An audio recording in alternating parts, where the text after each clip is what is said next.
नमस्कार आपण समस्त मु समीर पुजारी मो चैनल स्वागत करछि मु आपण मानंकु गोटे मन छुआ कविता सुने जोटा कि गोटे अपेक्षारत प्रेमिक रात समय ता प्रेमिकार फोन कॉल पई पोखर तीटे जगी रही अंधकारे अपेक्षारे तुमर बसिछि पोखरी फोन हब बोली रिंग आशारे कॉल तब आसिलानी ज्वरे मो देह कंपी उठे तथापि बसिछि मुहि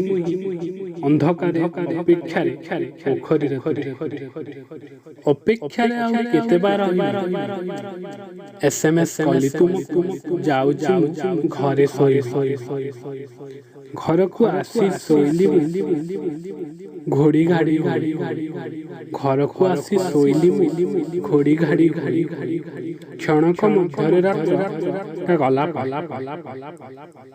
सकालू उठी देखिली फोनटा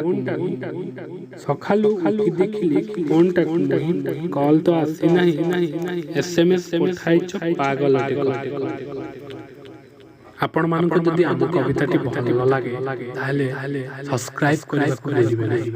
धन्यवाद।